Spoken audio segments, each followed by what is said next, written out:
keyakinan kelas. Kemudian nanti keyakinan ini akan kalian diskusikan atau kalian bikin secara kerjasama, ya, menurut apa yang ada di pikiran kalian. Ibu kasih penjelasan sedikit mengenai ada yang namanya peraturan. Tahu peraturan? Contohnya apa kalau peraturan? Tahu nggak? Peraturan sekolah misalkan. Ada yang tahu? Contohnya seperti apa? Tidak boleh merokok. Tidak boleh merokok. Tidak boleh membuang sampah sembarangan. Jangan apa? Jangan ribut. Atau apa lagi? Jangan berkelahi.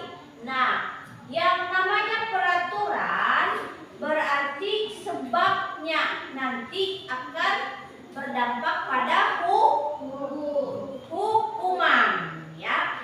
Tapi sekarang kita akan buat yang namanya keyakinan kelas, ya. Keyakinan kelas ini kalian akan bikin sesuai apa yang ada di pikiran kalian dan kalian sepakati bersama, ya. Ibu ambil contoh, misalkan jangan buang sampah dengan sembarangan. Itu peraturan. Nah, kita ganti dengan yang kata-katanya positif. Kalau jangan, tapi kata-katanya mengarah ke yang negatif, yang tidak baik, ya. Tapi kita ubah menjadi kata-katanya yang positif. Contoh apa? Ayo belajar. Buang sampah, jangan membuang sampah dengan sembarangan. Coba. Apa kata-kata positifnya? Kita bikin kesepakatan. Iya, betul. Buanglah sampah pada tempatnya. Atau apa lagi contohnya? Yang ada di pikiran kalian, yang menurut kalian bisa lakukan dan kalian bisa bertanggung jawab atas apa yang sudah kalian utarakan. Contohnya seperti apa sudah? Kalau tadi jangan buang sampah sembarangan, kita ubah menjadi buanglah sampah pada tempatnya. Apa lagi? Satu lagi contohnya misalkan apa? Kalau misalkan selalu mengganggu teman, kemudian selalu ribut, apa yang harus kalian lakukan? Kata-katanya seperti apa? Tertib saat dalam kelas. Iya enggak? Kalau peraturannya apa? Jangan ribut di kelas, ya enggak?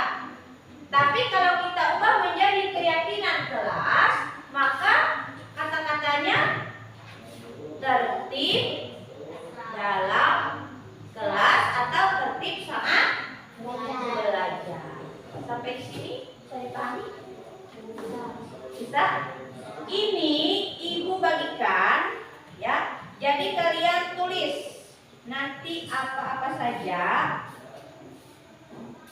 Contoh keyakinan kelas yang ada di pikiran kalian dan yang membuat kalian nanti bisa melakukannya dan bertanggung jawab dengan apa yang sudah kalian tulis. Ya, tuliskan.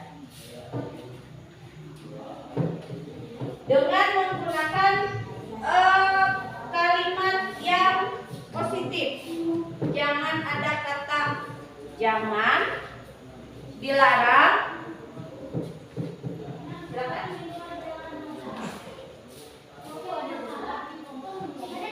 Tidak apa-apa. Ya, silakan. Kerjakan. 5 menit.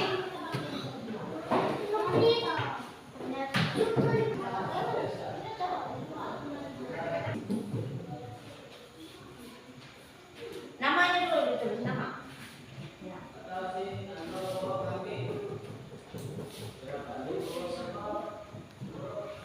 Ini nulis Tasya.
Sudah?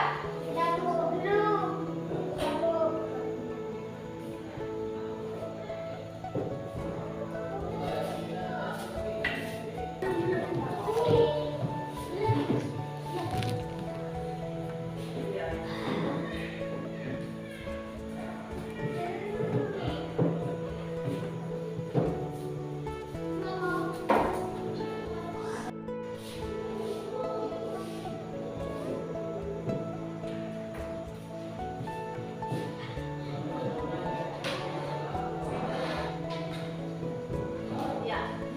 Sudah selesai. Ini adalah hasil kesepakatan kelas yang telah kalian buat. Nah, sebenarnya kesepakatan kelas ini ada yang lucu, ya, bisa. Jadi yang harus kita lakukan yang pertama itu adalah pada saat kita ke sekolah, apa yang harus kita lakukan? Misalkan jangan terlambat. Apa yang harus kita lakukan untuk mengganti kata-kata jangan itu menjadi kalimat yang positif? Apa? Selalu datang tepat. Selalu datang tepat waktu. Kemudian sebelum belajar apa yang kita lakukan? Berdoa. Iya, berdoa sebelum dan sesudah belajar. Ya, ada nggak tadi yang menuliskan berdoa? Ah? Ada nggak? Kemudian selanjutnya apa? Yang harus kita lakukan? Membawa perlengkapan sekolah misalkan, dengan lengkap secara mandiri. Maksudnya secara mandiri itu seperti apa? Maksudnya secara mandiri itu seperti apa? Hah? Membawa perlengkapan sekolah secara mandiri. Contohnya seperti apa? Jangan selalu pinjam hapus teman, ya enggak? Atau pensil, kecuali memang kalau dia hilang atau patah atau habis tinta, ya. Maka keyakinan kelas yang harus kita buat adalah misalkan dilarang meminjam peralatan teman sekolah, berarti kita mengubahnya dengan membawa perlengkapan sekolah lengkap secara mandiri. Seperti itulah. Kemudian apa yang harus dilakukan ketika kita dalam pembelajaran? Apabila guru sedang menjelaskan, kemudian memberikan soal atau materi pembelajaran, kalau kalian tidak mengerti, apa yang harus kalian lakukan? Bertanya, ya enggak? Jangan cuma diam, seolah-olah mengerti, padahal tidak mengerti. Maka bertanya jika tidak mengerti, seperti itu, ya. Kemudian apa yang harus dilakukan? Seperti yang ibu sudah katakan tadi, antara guru, murid dan teman-temannya, apa yang harus kita lakukan? Saling menghormati. Berarti menghormati guru dan teman sekelas. Itu penting nggak? Penting nggak? Iya. Maka keyakinan kelas selanjutnya adalah menghormati guru dan teman sekelas. Kemudian apa lagi? Apabila kita diberikan guru soal, apa yang harus kita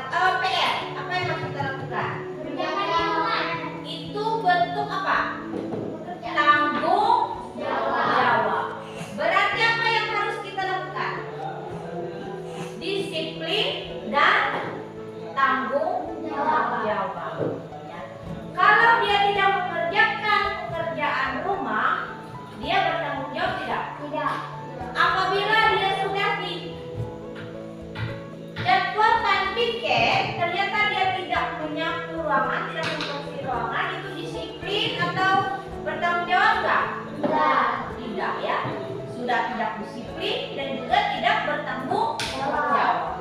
Ya, berarti disiplin dan bertanggung jawab itu juga hak penting. Kemudian apabila sudah dijadwalkan piket, apa yang harus dilakukan? Bertanggung jawab itu seperti apa? Piket kelas. Iya, membuang sampah ada tempatnya. Dan itu tanggung jawab siapa?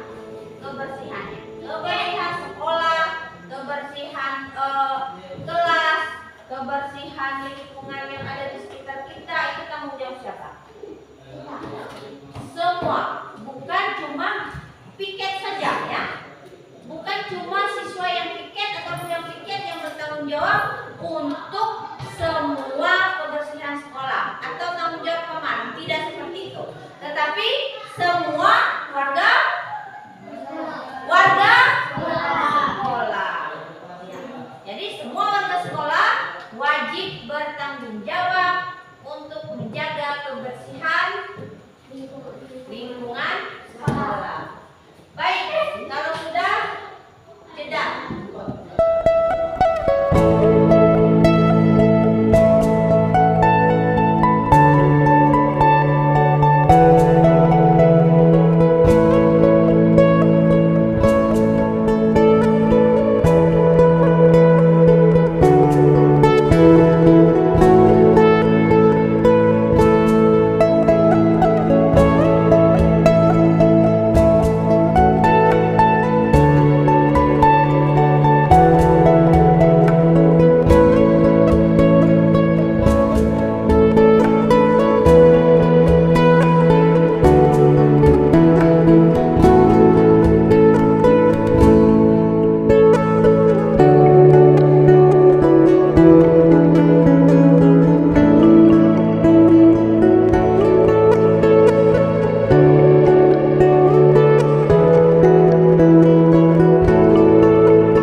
Pagi Bapak Ibu yang saya hormati, Bapak Kepala Sekolah SD Negeri 3 Tampa, rekan-rekan guru sekalian yang saya hormati, selamat pagi. Masih semangat?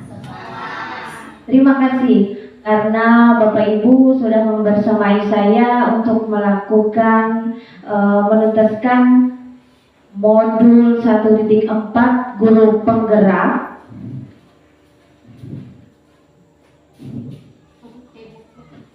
Cek.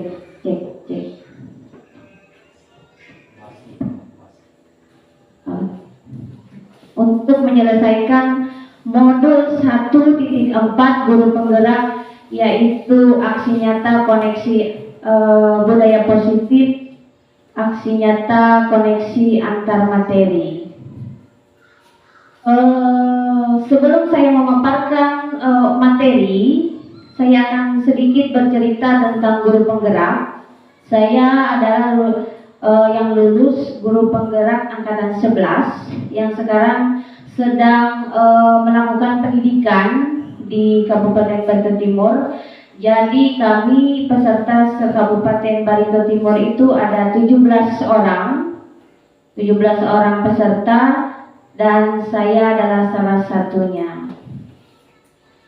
Di dalam modul guru penggerak atau pendidikan guru penggerak itu sendiri ada beberapa modul yang harus kami lewati. Jadi ada modul 1, modul 2, modul 3, dan modul 4. Nah, di modul di angkatan 11 itu adalah yang baru melakukan pembelajaran melalui PMM, Plafon Merdeka Belajar.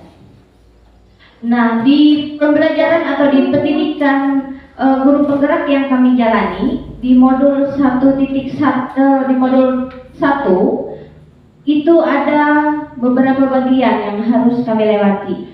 Ada modul 1.1, 1.2, 1.3 dan sampai 1.4 yang harus. Dan pada modul yang ini yang saya jalankan ini adalah aksi nyatanya. Jadi sebelum saya memaparkan materi, mungkin saya ada satu pertanyaan untuk Bapak Ibu.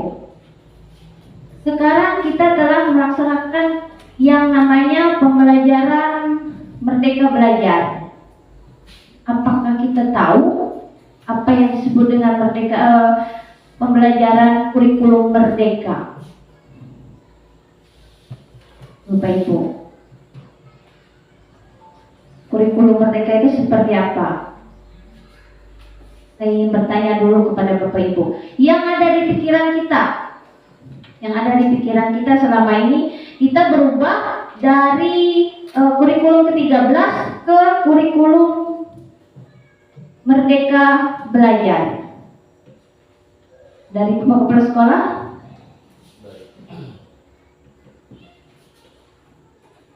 perbedaan dari tingkat kurikulum Merdeka Belajar ini memberikan pemahaman bahwa kita berfokus pada kemampuan dan kapasitas peserta didik. Kalau dulunya kita pembelajaran secara konvensional dan tradisional, yaitu berpusat pada guru. Nah, kalau Merdeka Belajar ini adalah berpusat pada peserta didik itu sendiri, di mana peserta didik adalah bagian terintegrasi dalam pembelajaran yang menggali prospek dan kapasitas dari peserta didik itu sendiri yang dikelola oleh pengajar atau pendidik. Saya rasa demikian secara singkat pemahaman kurikulum Merdeka. Terima kasih. Ya, terima kasih. Jadi terima kasih kepada Bapak Kepala Sekolah yang telah menjelaskan sedikit tentang pemahaman kita tentang kurikulum Merdeka. Akan tetapi di pembelajaran kurikulum Merdeka, jadi Merdeka itu sebenarnya ada artinya. Kalau di pendidikan guru penggerak, kami mendapatkan materi yang sangat banyak yang belum kita ketahui, yang masih tersembunyi. Ternyata kurikulum Merdeka itu bukan cuma memerdekakan siswa kita untuk belajar lebih mandiri, tetapi kami juga belajar dengan kata, memulainya dengan kata merdeka. Jadi merdeka itu M-nya itu ada artinya, mulai M, E, R, D, E, K, A itu semuanya ada artinya. Yang pertama itu adalah M. Kata M itu mulai dari diri, mulai dari diri kita sendiri sebagai seorang pendidik, itu M. Kemudian yang E yaitu adalah eksplorasi konsep. Jadi Low battery, please charge. melakukan pembelajaran, kita semua harus mengeksplorasi konsep apa yang akan kita ajarkan untuk siswa kita. Kemudian yang R, ada ruang kolaborasi. Kalau di pendidikan guru penggerak, kami ada ruang yang namanya ruang kolaborasi. Nah, ruang itu memfasilitasi kami untuk melakukan rembuk materi, apa-apa saja yang kesulitan apa saja yang kami temukan dalam mempelajari kurikulum Merdeka. Nah, kita lihat lagi di sekolah, misalkan di satuan pendidikan, ruang kolaborasi kita di mana Bapak Ibu? Ruang kolaborasi kita di kantor, di sekolah, di instansi sekolah kita masing-masing. Yang namanya ada ruang kolaborasi. Di mana? Misalkan kita mengadakan rapat. Itu salah satu contoh kita melakukan yang namanya ruang kolaborasi. kita merencanakan dengan mengeksploitasi konsep tadi sehingga kita bisa menentukan apa saja yang akan kita lakukan dalam pembelajaran. Kemudian yang D itu adalah demonstrasi kontekstual, ya, D-nya. Kemudian yang E-nya itu adalah eksplorasi pemahaman. Jadi semua yang kita lakukan itu semuanya ada runtutan-runtutannya yang harus kita pelajari. Kemudian yang K-nya itu adalah koneksi antar materi. Jadi dari awal kita memulai pembelajaran, mulai dari diri kita sendiri, kemudian sampai dengan mengeksplorasi konsep, sampai dengan kita mendemonstrasikan apa yang kita sudah pelajari, apa yang sudah kita konsep. Kemudian ada yang namanya tadi koneksi antar materi. Kita menyambungkan, kita membuat suatu semacam koneksi antara diri kita dengan eksplorasi konsep tadi, kemudian kita mendemonstrasikannya, kemudian sampailah yang terakhir yaitu yang ke A-nya adalah aksi nyatanya. Itu ya. Jadi kurikulum Merdeka itu kalau di pendidikan guru penggerak itu begitulah artinya ya. Selanjutnya ini belum. Nah, ini dalam koneksi antar materi saya. Di situ yang saya pelajari adalah filosofi Ki Hajar Dewantara, kemudian nilai dan peran guru penggerak, kemudian ada visi guru penggerak, kemudian yang terakhir di dalam modul 1.4 itu adalah di budaya positif. Nah, kita lihat di filosofi Ki Hajar Dewantara itu di modul 1.1. Menurut Ki Hajar Dewantara, pendidikan adalah membudayakan sebuah budi manusia yang beradab dan sebuah perjuangan manusia terhadap dua kekuatan yang selalu mengelilingi hidup manusia, yaitu kodrat alam dan kodrat zaman di masyarakat. Ya, jadi ada dua kekuatan yang selalu mengelilingi kita, yaitu kodrat alam dan kodrat zaman. Bapak Ibu boleh kasihkan contoh atau beri tanggapan apa yang dimaksud dengan kodrat alam dengan kodrat zaman? Misalkan dalam lingkungan sekolah kita yang dimiliki oleh siswa kita, Bu Cici, secara umum kodrat alam atau kodrat dan zaman. Saya kasih contoh sedikit ya, ibu-ibu, bapak-bapak semua. Untuk kodrat alam itu yang sudah ada dari dalam diri, yang sudah lahir dari dalam diri anak, yang dimiliki anak kemudian dibawanya sampai misalkan dalam balas budi, misalkan contohnya, misalkan dia dididik di sekolah ini dengan pelajaran yang baik. Padahal pada waktu itu seorang anak itu adalah seorang anak yang sangat nakal. Kemudian pada nanti masanya setelah dia besar, kemudian dia tahu, dia ingat apa yang telah kita lakukan, apa yang telah kita beri, kemudian dia selalu mengingatnya. Itu adalah pelajaran yang sangat-sangat tertanam di dalam pikirannya. Bagaimana Bapak Ibu? Boleh sharing, sambil sharing, tidak apa-apa. Yang dimaksud dengan kodrat alam. Ada yang lain yang bisa memberikan tanggapan?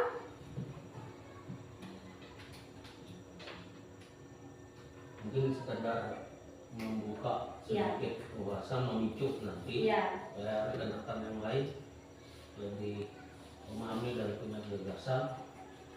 Yang dimaksud dengan kodrat alam pada peserta didik atau pada anak didik ini adalah merupakan bawaan dari apa yang dapat dia kuasai dan mampu dia lakukan, baik itu pemikiran, keterampilan, kemampuan fisik dan sebagainya, artinya yang di luar dari polesan-polesan satu proses. Saya rasa itu sebagai bagian pemahaman saya. Mungkin ada dari rekan-rekan yang lain bisa Iya. memberikan Silakan, ada yang lain?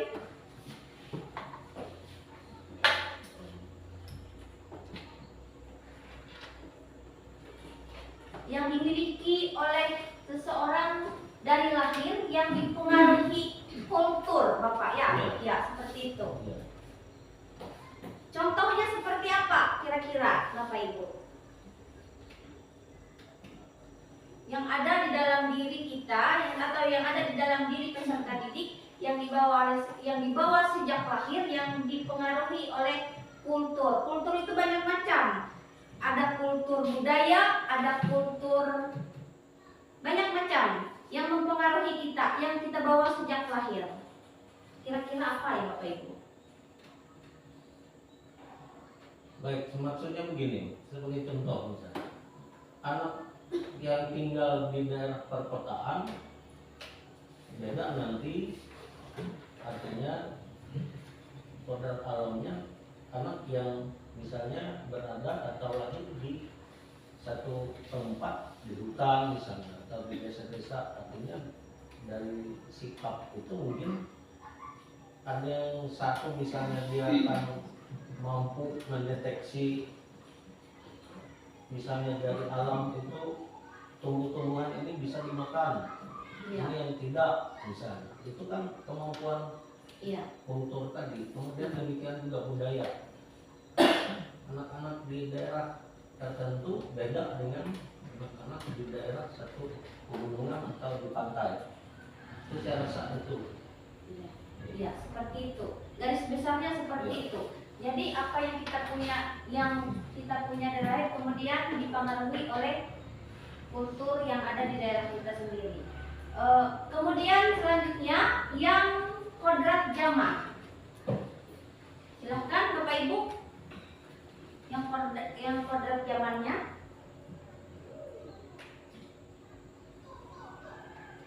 Jadi kodrat zaman itu saya tanggapi terlebih dahulu. Kodrat zaman itu adalah perubahan yang selalu ada dari waktu ke waktu.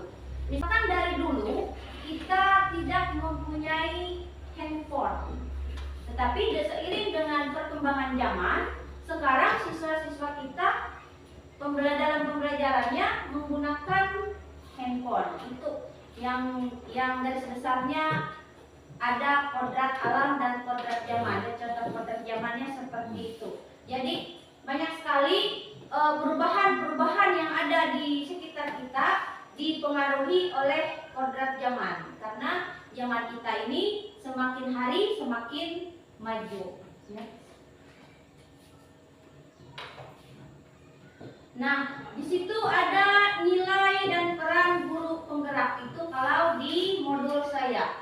Tetapi kalau pengimbasannya sama saja, tinggal menghapus penggeraknya saja. Jadi tinggal nilai dan peran seorang guru itu seperti apa. Jadi di situ ada nilai dari guru itu adalah mandiri, kemudian dia reflektif, kemudian dia kolaboratif, kemudian dia inovatif, dan dia serta berpihak kepada peserta didik. Jadi garis besarnya seorang guru itu menurut Ki Hajar Dewantara atau di kurikulum Merdeka Belajar itu harus yang seperti itu.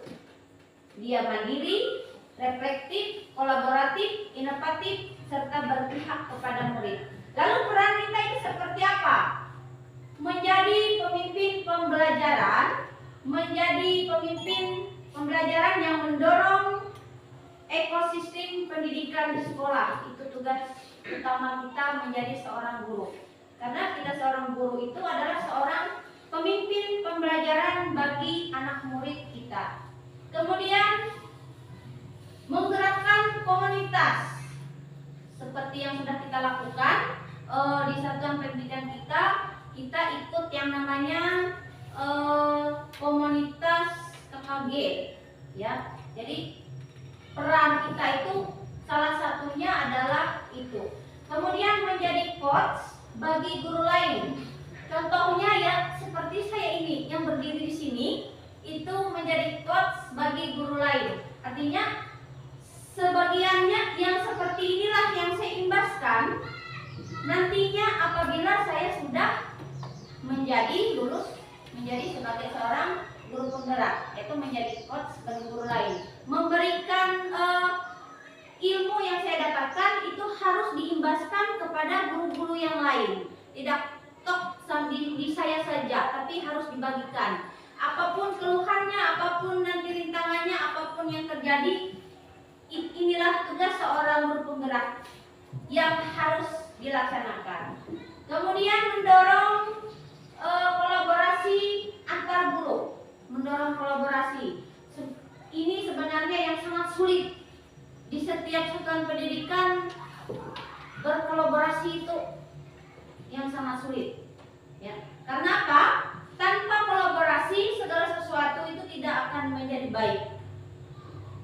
Kemudian mewujudkan kepemimpinan peserta didik. Mewujudkan kepemimpinan peserta didik itu kita seorang guru harus menjadi guru yang menjadi seorang guru yang bisa memandu, bisa menjadikan murid-murid kita bisa belajar dengan aktif dan kreatif.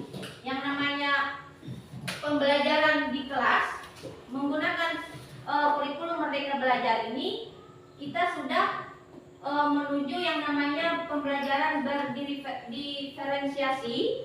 Jadi pembelajarannya itu semuanya itu tergantung dengan kemampuan murid. Jadi di memberi pembelajaran itu tidak boleh disamakan antara murid yang tidak bisa, yang sedang ataupun yang sudah bisa. Ya, jadi ada nanti semacam strategi pembelajaran yang akan diberikan kepada siswa untuk bisa mencapai yang namanya nanti tujuan capaian pembelajaran.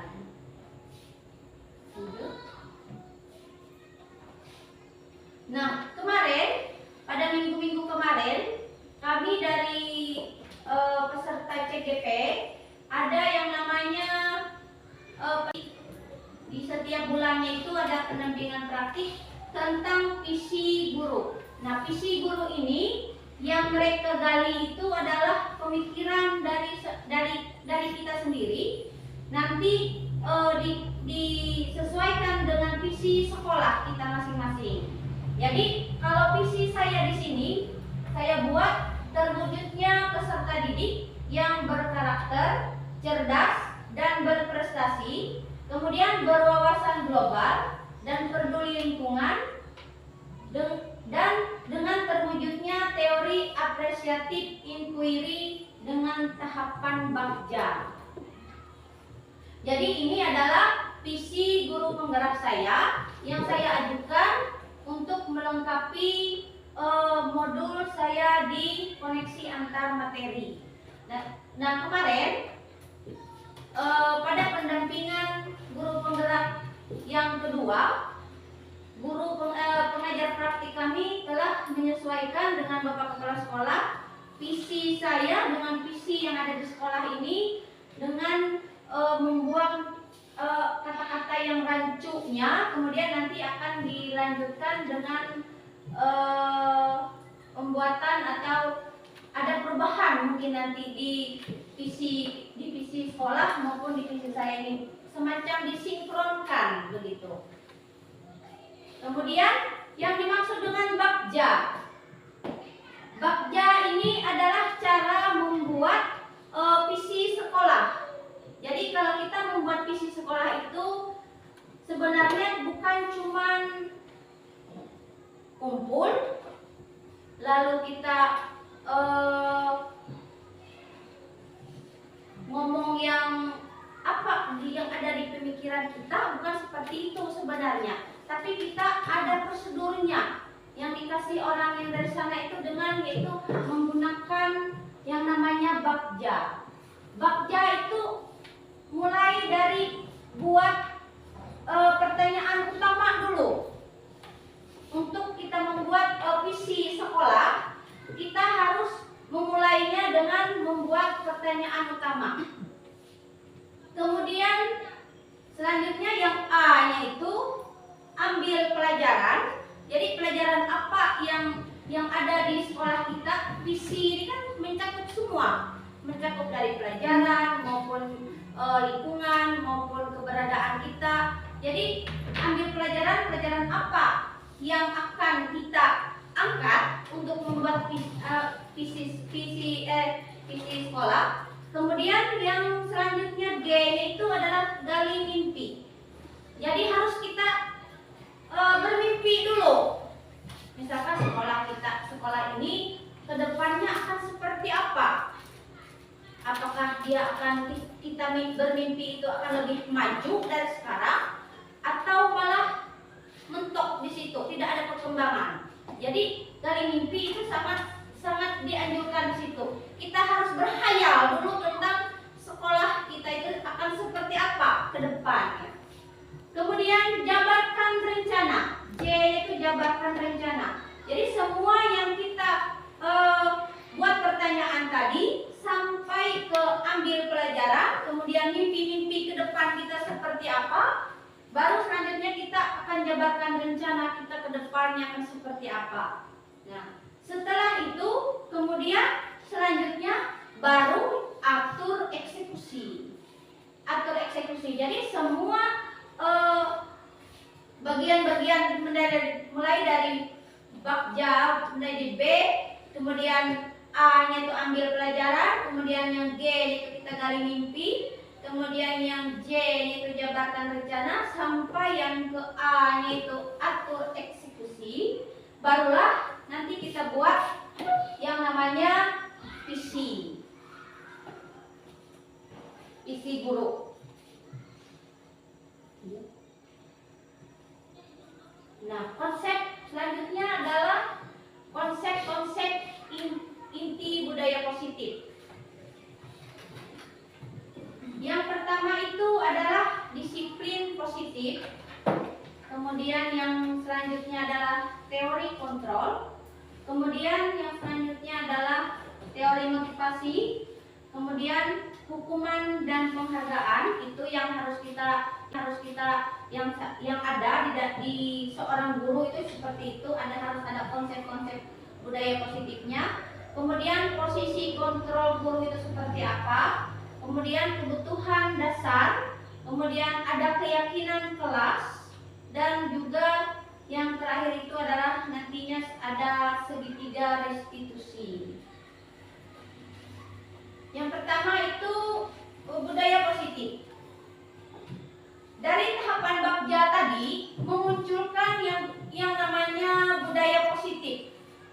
Dan untuk mewujudkannya diperlukan peran guru dalam membuat yang namanya ada keyakinan kelas, serta menerapkan segitiga restitusi dalam menangani permasalahan siswa dengan memposisikan diri kita sebagai manajer. Nanti ada peran-peran seorang guru di selanjutnya. Nah, dari yang kita ulas itu mulai dari tahapan bakja itu tadi yang melahirkan budaya positif tadi, ya. Jadi kalau dulu yang namanya ada peraturan. Peraturan ini sekarang tidak digunakan lagi karena peraturan itu akan melahirkan hukuman. Dan sekarang yang kita sedang terapkan itu adalah keyakinan kelas. Kalau di ruang kelas itu ada keyakinan kelas.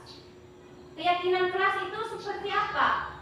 Misalkan saya ambil contoh, kalau aturan disisipkan kata dengan menggunakan kata jangan, dilarang. Itu kalau aturan yang nantinya berimbasnya itu pada hukuman. Nah, hukuman itu identik dengan fisik. atau semacamnya seperti itu ya.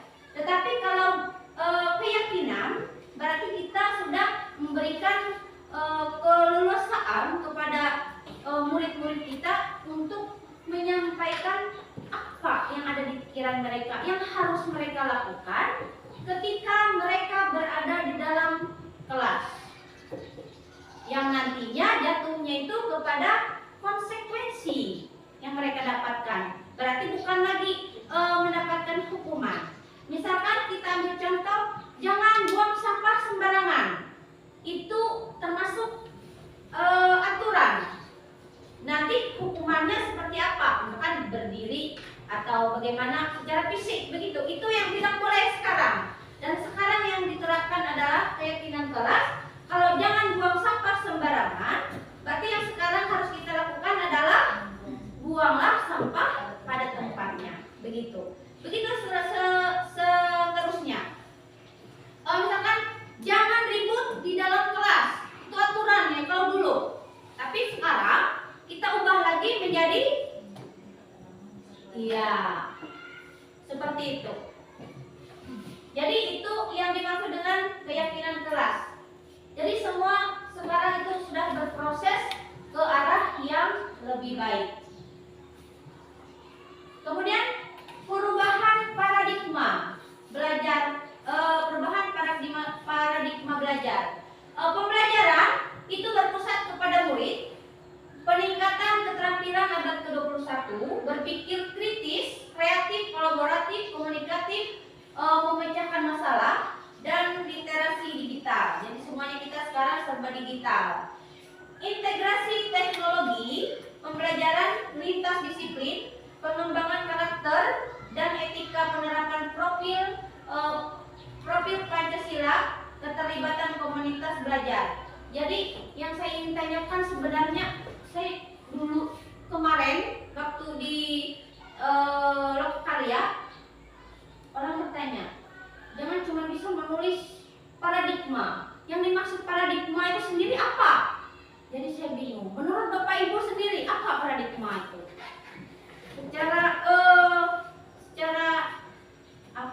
Secara instansi kita yang ada di lingkungan kita, tidak boleh yang keluar, meluas begitu, yang spesifik saja. Paradigma itu seperti apa? Ini dia. Ya, seperti itu. Yang lain?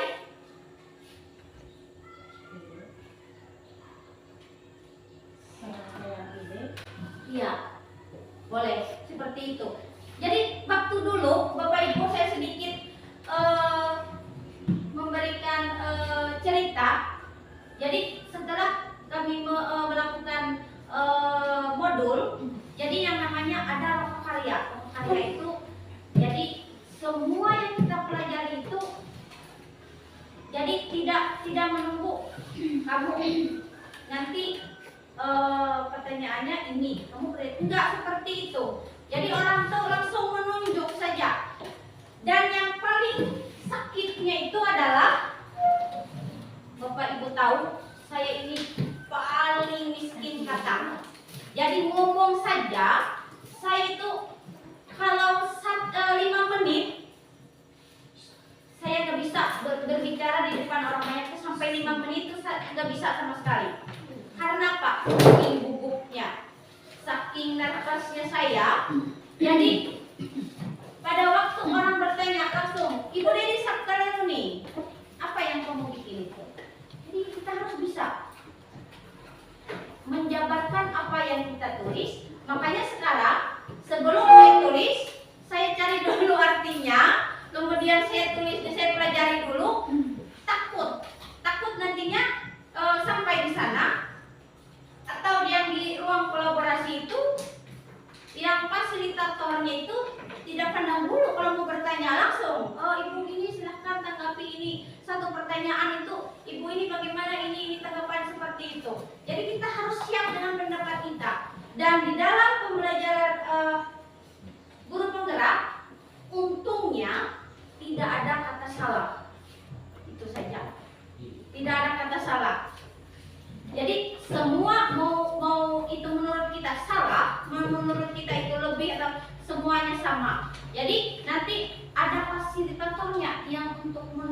kita menuju arah yang lebih tepat. Seperti itu ya. Jadi cara pandang seperti yang Ibu Nidia sangat betul sekali ya. Jadi pembelajaran kita itu berpusat kepada murid, meningkatnya keterampilan abad ke-21, kemudian berpikir secara kritis, itu yang harus sebenarnya kita miliki dan kita terapkan di anak didik kita. Nah, ini adalah disiplin positif. Disiplin positif adalah cara membentuk sikap mandiri anak sehingga fokusnya kepada motivasi, refleksi terhadap kesalahan yang dilakukan, menghargai dan membangun logika yang bersifat panjang. Jadi disiplin positif ini yang kadang-kadang jarang kita lakukan pada anak didik kita ya. Jadi cara-caranya menghadapi seorang peserta didik itu sebenarnya nanti ada caranya, yaitu di segitiga restitusi. Kemarin pada waktu koneksi antara demonstrasi kontekstual, kami disuruh membuat video yang menyelesaikan permasalahan kasus anak ya. Jadi kasus anak itu menyelesaikan apabila seorang anak mempunyai masalah berkelahi, contohnya misalkan kita tidak boleh langsung memvonis mereka, oh kamu salah, oh kamu ini yang benar. Tidak seperti itu. Tapi kita harus memposisikan diri kita ke yang kedua anak bermasalah tersebut. Misalkan nanti ada contohnya untuk kasus disiplin positif dengan menggunakan segitiga restitusi. Kemudian guru juga harus memiliki posisi kontrol, dan di sini ada menurut William Glasser, teori kontrol itu beberapa miskonsepsi tentang makna kontrol. Jadi semua perilaku memiliki tujuan, bahkan berharap perilaku yang tidak sesuai penguatan positif atau bujukan adalah bentuk-bentuk kontrol, menggunakan kritik dan rasa bersalah, dan dapat menggunakan karakter orang dewasa yang percaya bahwa mereka memiliki tanggung jawab untuk membuat murid-murid berbuat hal-hal tertentu. Itu teori kontrol menurut William Glasser. Nah, sini ada posisi kontrol yang harus dimiliki seorang guru itu ada 5. Yang pertama itu adalah sebagai penghukum, yang kedua itu sebagai pembuat orang merasa bersalah, kemudian sebagai teman, kemudian sebagai pemantau, kemudian sebagai manajer. Untuk 5 posisi kontrol ini yang sudah kita lakukan itu yang di mana? Yang sekarang menurut Bapak Ibu. Penghukum, apakah membuat orang merasa bersalah? Atau sebagai teman, atau sebagai pemantau saja, atau sebagai manajer? Sebagai manajer ya. Tapi kebanyakan tanpa kita sadari sebenarnya kita penghukum sebenarnya. Kemudian sebagai teman itu kadang-kadang saja. Kalau mood kita bagus, pasti kita memposisikan diri kita sebagai teman. Tapi yang sering banyak kita lakukan sebagai apa? Pemantau, kira-kira. Gitu. Ya enggak?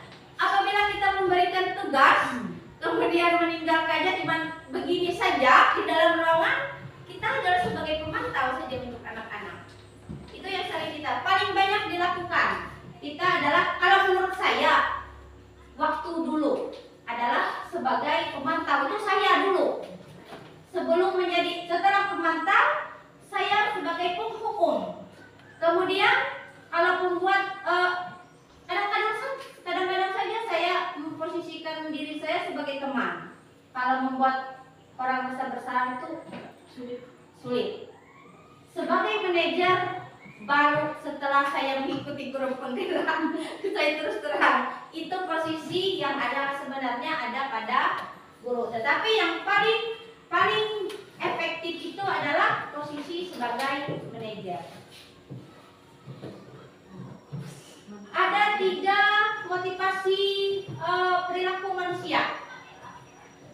Yang pertama itu untuk menghindari ketidaknyamanan atau hukum, kemudian untuk melakukan imbalan atau penghargaan dari orang lain, kemudian yang ketiga untuk menjadi orang yang mereka inginkan dan menghargai diri sendiri dan nilai-nilai yang mereka percaya.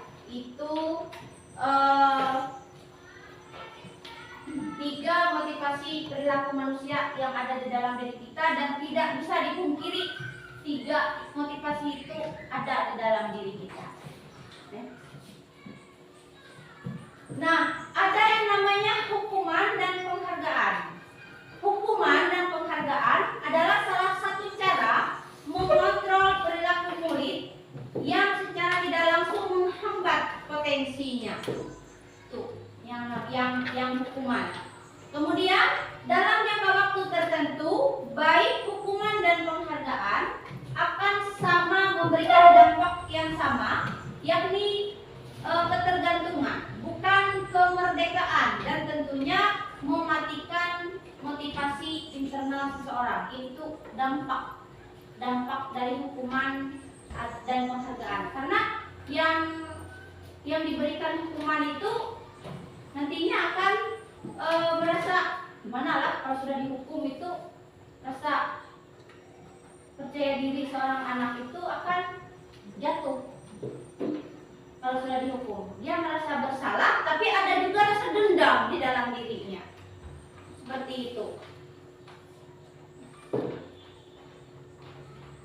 Nah, ada 5 kebutuhan dasar manusia. Yang pertama itu adalah kebutuhan bertahan hidup. Kemudian kasih sayang dan rasa diterima, itu kebutuhan yang diterima. Kemudian ada penguasaan, itu kebutuhan pengakuan atas kemampuan. Kemudian ada kebebasan, kebutuhan akan pilihan. Kemudian kesenangan, kebutuhan untuk merasa senang. Jadi dalam manusia itu ada 5 kebutuhan dasar yang memang mutlak ada di dalam diri kita semua.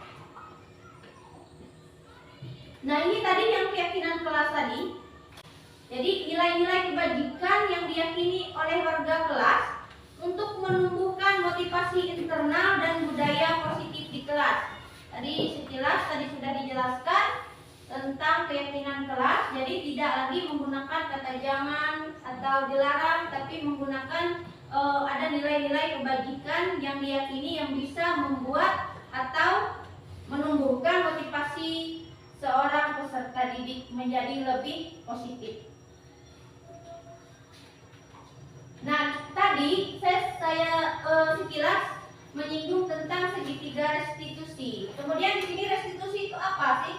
Restitusi itu adalah proses menciptakan kondisi bagi murid untuk memperbaiki kesalahan mereka, sehingga mereka bisa kembali pada kelompok mereka dengan karakter yang lebih kuat. Jadi ada yang namanya tadi itu memposisikan di dalam memposisikan membuat orang merasa bersalah. Nah, di sini di restitusi inilah kita akan membuat atau kita menyelesaikan satu masalah siswa tersebut menggunakan segitiga restitusi. Nah, langkah-langkah restitusi itu sendiri adalah yang pertama itu adalah menstabilkan identitas. Artinya kalau ada kasus yang harus kita lakukan, yang pertama itu menstabilkan identitas, kemudian validasi tindakan yang salah, kemudian menanyakan keyakinan kelas yang sudah kita buat. Selanjutnya, nah, pelaksanaan praktik segitiga restitusi terhadap murid di sekolah, ada kasus yang sudah saya buat kemarin. Yang pertama itu adalah saat pelajaran agama, ada seorang murid bernama Fidel yang selalu ribut di kelas. Dan ketika dipanggil guru, Fidel awalnya tidak mengakui kesalahannya. Tetapi guru mengingatkan bahwa ada laporan teman-temannya jika Fidel selalu ribut di kelas saat jam pelajaran. Kemudian Fidel mengaku kesalahannya dan guru mengingatkan mengenai kesalahannya, yaitu ribut di kelas saat pembelajaran dan hal itu melanggar kesepakatan kelas, yaitu tertib saat belajar. Dan Fidel mengakui bahwa perbuatannya itu salah dan berjanji tidak akan mengulanginya. Ini merupakan contoh kasus yang harus kami buat dalam penyelesaian di segitiga restitusi. Bisa diklik kamu videonya. Oh ini iya.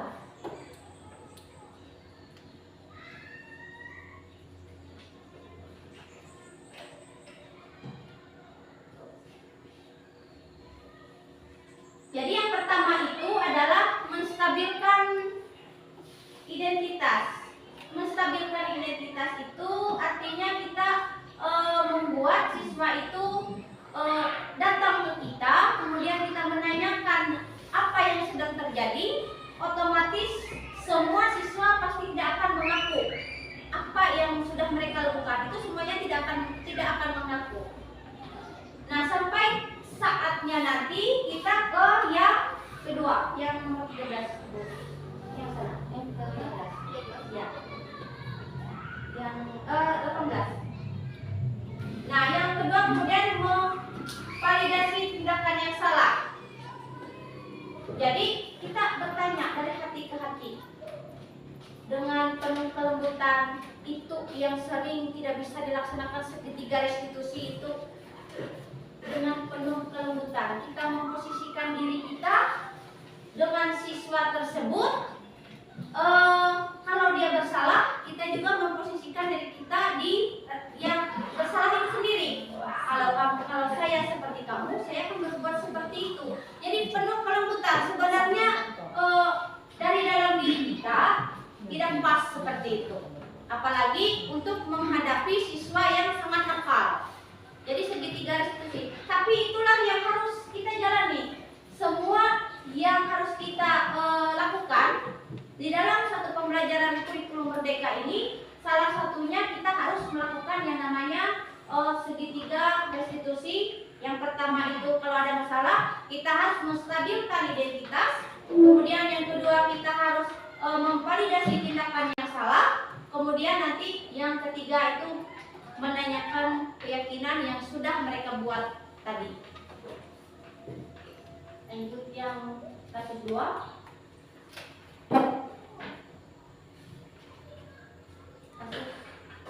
Ya.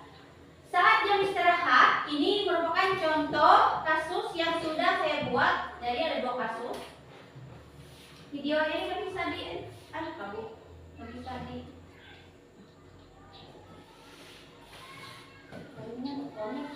itu dia nanti Bluetooth mode.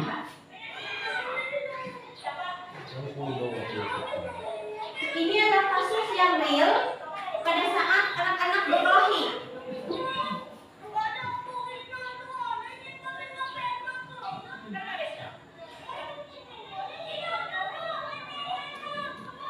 Ini menggunakan segitiga restitusi yang orang harapkan itu kita menyelesaikannya dengan segitiga restitusi. Menanyakan masalah apa?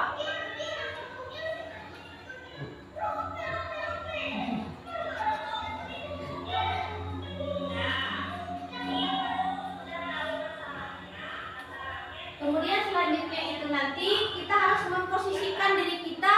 Apabila kita seperti anak yang A, kita harus seperti itu juga. Oh, kalau ibu seperti kamu, saat ibu kan juga tendang kamu seperti itu. Begitu juga memposisikan diri kita ke yang anak yang kelas B. Kalau dia misalkan, Bu, saya tadi cuma bilang kayak gini, dia langsung saya balas. Ya, kita harus juga memposisikan diri kita sebagai seorang anak yang B itu tadi. Memvalidasi kesalahan.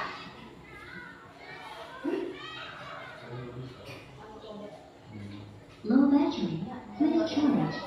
Nah, kemudian setelah kita melakukan segitiga restitusi itu, barulah yang hal-hal yang harus kita lakukan yang menarik di luar dugaan itu adalah yang pertama, hukuman dan penghargaan itu tidak efektif lagi kepada murid. Kemudian menangani masalah murid menggunakan 5 posisi kontrol guru, ya. Kemudian kita dapat memetakan motivasi yang dilakukan seorang murid dari kebutuhan dasar manusia tadi sampai berbuat sesuatu yang tidak dengan disiplin atau keyakinan kelas. Kemudian keyakinan kelas berbeda dengan aturan kesepakatan kelas, ya, sekarang. Kemudian melakukan bagian dari segitiga restitusi itu Please charge. adalah hal baru bagi saya dan itu sangat penting untuk pemahaman serta penerapan ke depannya. Jadi semua semua proses yang dilakukan dalam penyelesaian masalah itu kadang-kadang memang di luar dugaan kita untuk menyelesaikannya. Tetapi yang dianjurkan itu kita harus menggunakan yang namanya segitiga restitusi. Kemudian perubahan apa yang terjadi pada cara berpikir saya dalam menciptakan budaya positif di kelas maupun di sekolah? Itu menurut pikiran saya. Jadi hukuman dan penghargaan itu adalah kurang efektif jika diterapkan dalam pembelajaran. Itu yang pertama. Kemudian yang kedua, posisi guru harus menempatkan dirinya sebagai manajer dalam menangani permasalahan pada murid. Kemudian yang ketiga, segitiga restitusi dapat mendukung pembelajaran yang berpihak pada murid dan mendukung tercapainya budaya positif. Itu menurut saya.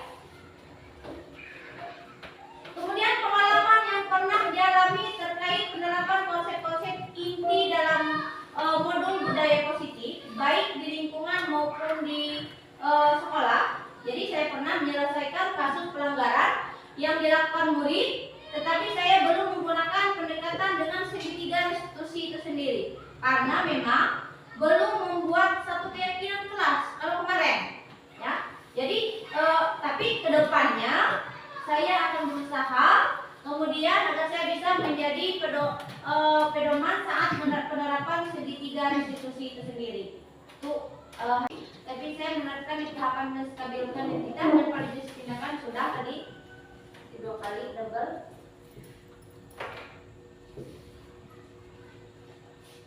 Hal-hal lain yang penting untuk dipelajari dalam proses menciptakan budaya positif baik di lingkungan sekolah maupun di kelas maupun di sekolah, menyusun langkah dan strategi yang lebih efektif lagi. Kemudian yang konkret dan realistis untuk mewujudkan budaya positif di sekolah dan pentingnya memiliki keyakinan sekolah atau kelas sebagai fondasi arah tujuan sekolah atau kelas itu sendiri.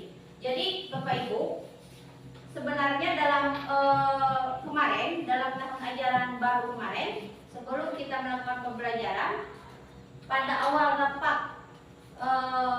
tahun ajaran, kita dianjurkan untuk dewan gurunya membuat kesepakatan sekolah sebelum kita penerapan di kelas masing-masing. Jadi kita tuh memulai dari diri kita sendiri seperti yang ada di kurikulum Merdeka tadi, mulai dari diri sendiri.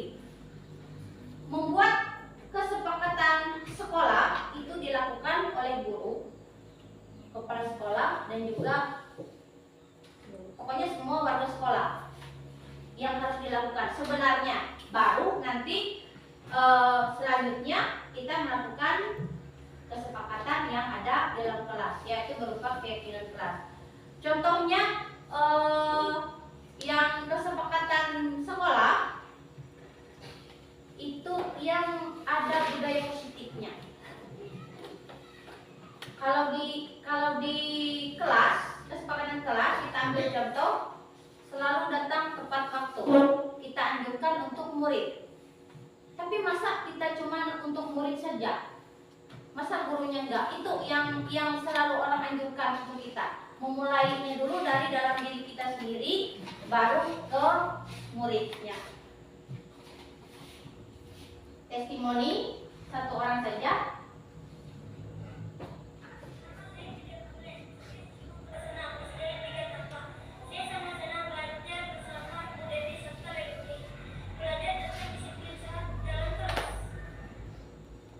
Sekian Bapak Ibu, materi yang untuk aksi nyata saya di modul 1.4, dan sekarang saya berada di modul 2.1 dan 2.2, dan di tahapan ruang kolaborasi. Jadi setelah ini saya langsung zoom nanti jam 12:30 untuk mempresentasikannya.